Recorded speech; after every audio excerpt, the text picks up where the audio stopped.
पहिल्यांदा असं घडलं, तुकाराम मुंढे यांनी कारवाई केली आणि त्यांच्या विरोधामध्ये शेतकऱ्यांनी आवाज उठवला. महाराष्ट्रामध्ये आजपर्यंत असं कधी घडलं नाही. तुकाराम मुंढे यांनी एखादी कारवाई केली आणि त्यांच्या विरोधामध्ये महाराष्ट्रातील जनतेने आवाज उठवला. आपल्याला आता सर्वांनाच माहिती आहे, तुकाराम मुंढे हे औषध आणि प्रशासन या विभागाच्या मुख्य खात्यावरती त्यांची निवड झाली होती. त्यानंतर त्यांनी महाराष्ट्रामध्ये अनेक जागेवरती छापे टाकले, वेगवेगळ्या ठिकाणी कारवाई केल्या. मग ते औषध असो किंवा खाण्याचे पदार्थ असो, त्यांच्या त्या कारवाईमधून अनेक भेसळयुक्त पदार्थ जप्त करण्यात आले. महाराष्ट्रातील जनतेने त्यांचं कौतुक देखील केलं. पण शेतकरी वर्ग मात्र नाराज झाला आहे, कारण की शेतकऱ्यांना आवडलं नाही की तुकाराम मुंढे यांनी त्यांच्या विरोधामध्ये कारवाई केली. नेमकं असं काय घडलंय? कोणती कारवाई मुंढे साहेबांनी केली? शेतकरी वर्ग तुकाराम मुंढेंवरती का नाराज झालेत? तेच आपण या व्हिडिओमधून जाणून घेणार आहोत. व्हिडिओला सुरुवात करण्या अगोदर चॅनलवरती नवीन असाल तर सबस्क्राईब नक्की करा आणि फेसबुकवरती हा व्हिडिओ पाहत असाल तर तिथे फॉलो नक्की करा. बघा, एकीकडे ती जनता आहे जी तुकाराम मुंढे यांचं कौतुक करत आहेत, तर दुसरीकडे काही असे शेतकरी आहेत जे तुकाराम मुंढे यांनी केलेल्या कारवाईनंतर नाराज झालेत. आता सर्वांनी लक्ष देऊन ऐका.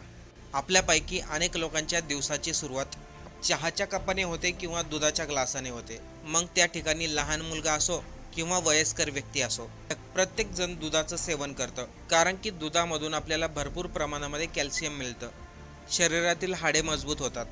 पण इथे एक मोठा प्रश्न उभा राहतो, आपण जे रोज दूध पितो ते खरंच शुद्ध आहे का? की त्यामध्ये युरिया, डिटर्जंट, कॅल्शियम सोडा यासारखी धोकादायक रसायने मिसळली गेली आहेत. आणि अशाच भेसळयुक्त दुधामुळे कित्येक लोकांना आपला जीव गमावा लागतो, कित्येक लोकांना कॅन्सर होतात, कित्येक लोकांच्या तब्येती खराब होतात. आता इथे सर्वांना वाटत असेल, दुधाचा विषय आणि तुकाराम मुंढे यांची कारवाई याचा काय संबंध? शेतकरी का नाराज झालेत? तेच आता आपण पाहणार आहोत. महाराष्ट्रामध्ये दूध आणि दुधापासून बनवलेल्या अनेक पदार्थांमध्ये भेसळ आहे, हा मुद्दा महाराष्ट्रामध्ये अनेक वर्षापासून चालू आहे.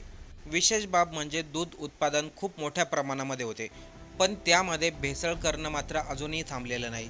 ग्राहकांना शुद्ध दूध मिळत नाही, शेतकऱ्यांना दुधाचा योग्य दर मिळत नाही. पण या सर्व गोष्टीमधून भेसळखोर मात्र चांगला नफा कमवतात, चांगले पैसे कमवतात.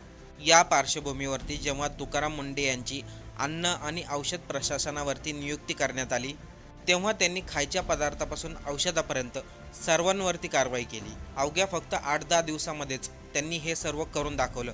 त्यानंतर अनेक लोकांचे डोळे उघडले. जर आपण महाराष्ट्रामधील दूध भेसळीचं वास्तव्य समजून घेतलं तर चित्र अत्यंत धक्कादायक आहे.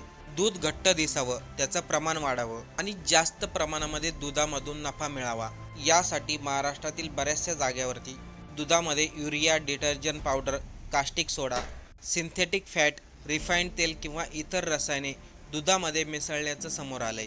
दुधामध्ये जी रसायने मिसळली जात होती ती मनुष्याच्या शरीरासाठी खूप धोकादायक आणि हानिकारक आहेत. शेतकऱ्यांनी तुकाराम मुंढेंच्या विरोधामध्ये असं काय केलंय ते आपण पाहणारच आहोत. अगोदर हा दुधाचा मुद्दा समजून घ्या. अनेक तज्ज्ञ डॉक्टरांच्या मते जर तुम्ही रासायनिक दूध नियमितप्रमाणे पिलात, त्यामुळे पोटाचे विकार, जळजळ, फूड पॉयझनिंग, पचन संस्थेचे आजार, किडनी विकार आणि कर्करोगाचा धोका देखील वाढू शकतो. विशेष म्हणजे भेसळयुक्त दूध पिल्याने सर्वात जास्त फटका लहान मुलांना आणि वयस्कर व्यक्तींना होतो. गेल्या अनेक वर्षापासून हा प्रकार महाराष्ट्रामध्ये चालू होता. अधूनमधून भेसळयुक्त दुधावरती कारवाई व्हायच्या, पण मोठ्या प्रमाणामध्ये बदल काही फारसा दिसत नव्हता, कारण की भेसळ करणाऱ्या कंपनींमध्ये कायद्याची भीतीच राहिली नव्हती. जेव्हा जेव्हा भेसळयुक्त पदार्थांवरती कारवाई व्हायच्या, तेव्हा खाद्यपदार्थांमध्ये भेसळ करणारी काही लोक थोडे दिवस शांत बसायची आणि पुन्हा हा प्रकार चालू व्हायचा. पण आता यावेळेस मात्र परिस्थिती बदलली आहे, कारण की हे विभाग तुकाराम मुंढे यांच्या अध्यक्षतेखाली काम करत आहे. तुकाराम मुंढे यांनी औषध आणि अन्न प्रशासनाचा पदभार स्वीकारताच अधिकाऱ्यांना स्पष्ट आदेश दिले होते, अन्न भेसळ करणाऱ्या लोकांविरुद्ध कोणतीही तडजोड केली जाणार नाही. मग समोरचा कितीही मोठा ब्रँड असो, कितीही प्रभावशाली व्यक्ती असो किंवा कोणत्याही प्रकारचं राजकीय पाठबळ असो, कायद्यापुढे सर्व समान राहतील. मुंढे यांनी दूध आणि दूधजन्य पदार्थांना सर्वात जास्त महत्त्व दिलं. राज्यामधील प्रयोगशाळांची क्षमता वाढवण्यात आली, अधिक नमुने तपासले जावेत, कारवाई वेगाने व्हावी, दोषींवरती तातडीने कारवाई करण्यात यावी, यासाठी मुंढे यांनी आपली यंत्रणा सज्ज केली.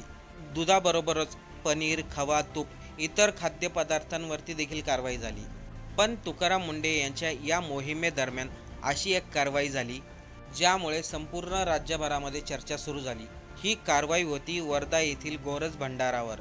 गोरज भंडार ही केवळ एक दूध डेअरी नाही आहे, विदर्भामधील हजारो लोकांचा विश्वासाचं प्रतीक मानलं जाणारी संस्था आहे.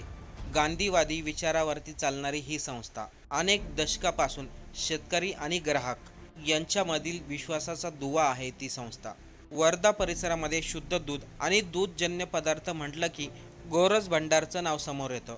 31 मेला तुकाराम मुंडे यांच्या आदेशानुसारच अन्न आणि औषध प्रशासनाच्या पथकाने या संस्थेवरती छापा टाकला. तपासणी दरम्यान हे लक्षात आलं, गोरज भंडार या संस्थेमध्ये जे दूधजन्य पदार्थ तयार केले जातात ते सर्व असुरक्षित आणि अस्वच्छ असल्याचं लक्षात आलं. वेगवेगळ्या पदार्थांवरती तर लेबलही लावलेले नव्हते. काही भेसळयुक्त पदार्थ आढळले. त्यामुळे एफडीएच्या पथकाने पूर्ण निर्णय घेतला, गोरज भंडार या संस्थेचं उत्पादन आणि विक्री लगेच बंद करावी. तयार झालेला माल तसेच मोठ्या प्रमाणामध्ये तेथील साठा देखील जप्त करण्यात आला. वेगवेगळ्या प्रकारचे नमुने प्रयोगशाळेमध्ये तपासणीसाठी पाठवण्यात आले. ही कारवाई होताच परिसरामध्ये मोठी खळबळ उडाली, कारण की गोरज भंडार या संस्थेवरती जवळपास 700-800 शेतकरी आणि 5,000 ग्राहक अवलंबून आहेत. या संस्थेमध्ये दररोज जवळपास 9,000 लिटर दूध संकलित केलं जातं. पण त्या संस्थेवरती कारवाई झाल्यानंतर हे संकलन थांबवण्यात आलं. अचानक दूध खरेदी बंद झाल्यामुळे शेतकऱ्यांसमोर मोठं संकट उभं राहिलं. रोज निघणारं दूध कुठे विकायचं हा अनेक शेतकऱ्यांच्या मनामध्ये प्रश्न निर्माण झाला. अनेकांच्या उत्पन्नावरती परिणाम झाला.